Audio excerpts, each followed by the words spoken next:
apologize. My furry sidekick is actually hanging out in the back room. She was a little nervous. But as you heard, my name is Aviva Vincent. If you Googled me, I'm curious what you would find. Maybe that I'm an instructor on campus, that I'm in a doctoral program here. Maybe you'd find out that I just recently got married. But if you know me from childhood, you might know that Vincent is actually not my last name by birth. It was Snyder. Now, if you Google Aviva Snyder, you're going to get some very different search results. You might find a half story, but it's not my untold story. So, who here has a cat? A dog? Lots of dogs. Horse? No horses. All right. One horse. So as a child, I grew up in a household with two parents who hated each other. Actually, they really abhorred each other. They separated when I was 4 and continued on a divorce and custody battle that would last until I was 16 years old. So really, if you Google Aviva Snyder, you're going to come up with search results about court cases, including a precedent-setting case in the state of Connecticut with me as a pawn in the middle. But as a child, I had a lot of happiness. I had great experiences. Most of them were with horses and in the stable.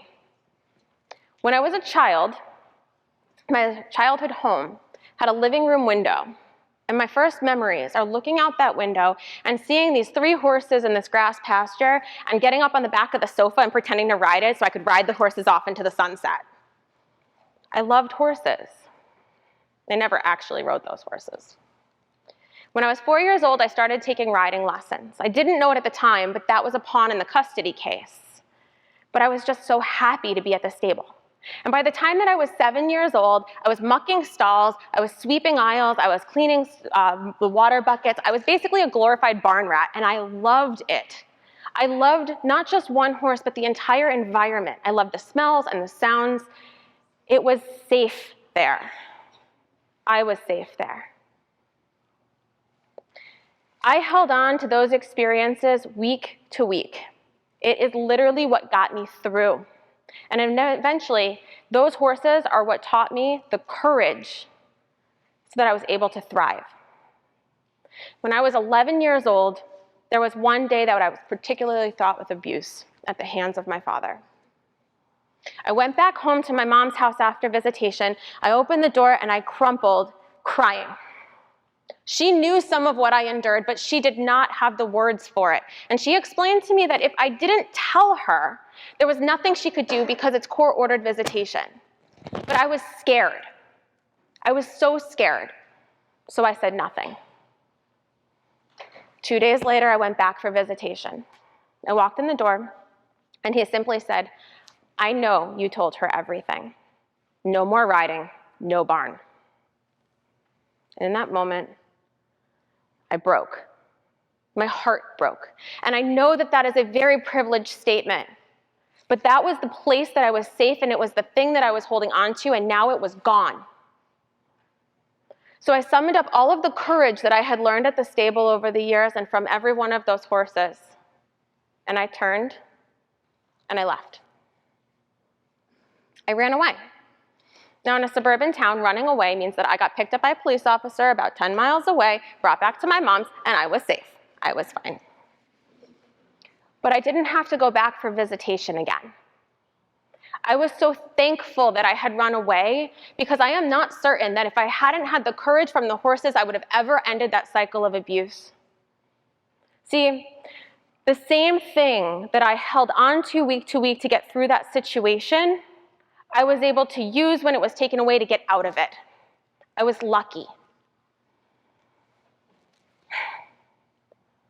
I continued to ride. I continued to teach lessons. And in 2009, I decided to go back to the University of Connecticut to get a social work degree.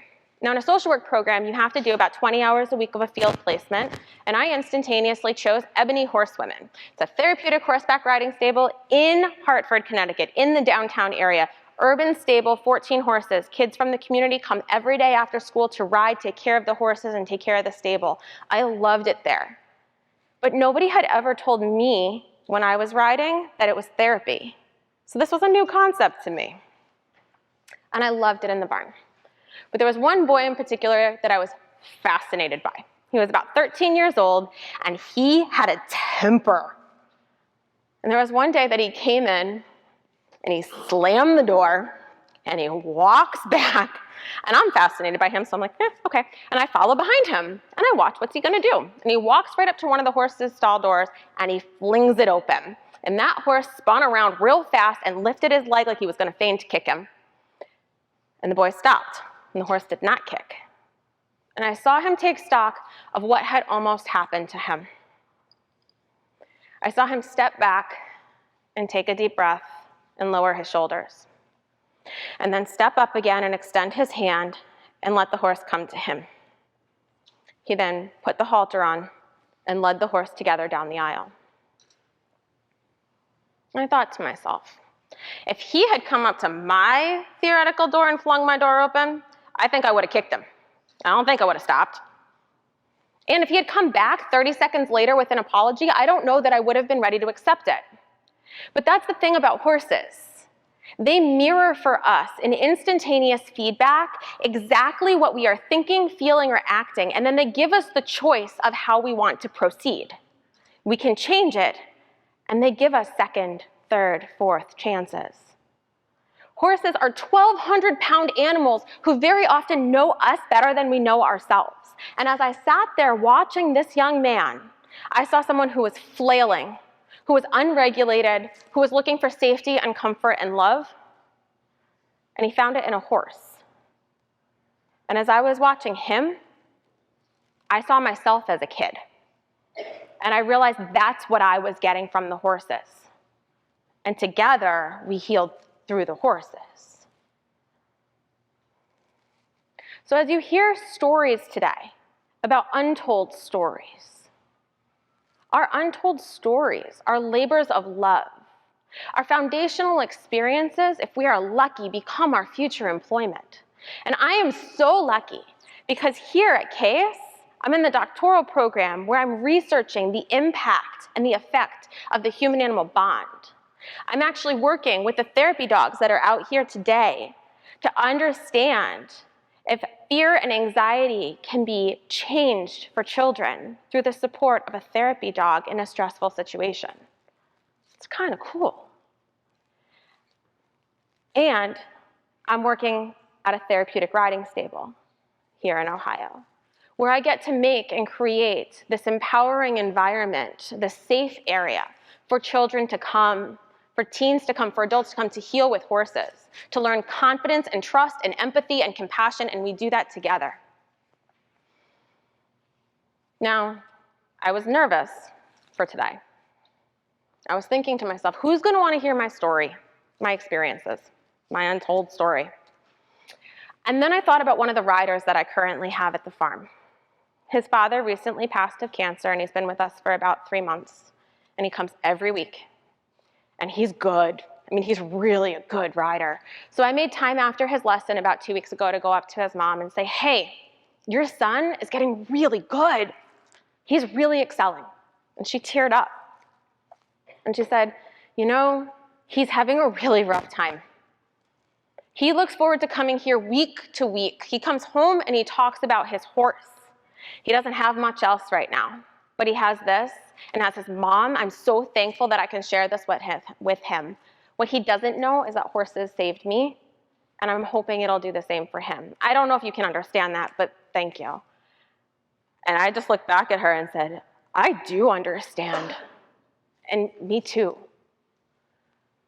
So I leave you with 2 things.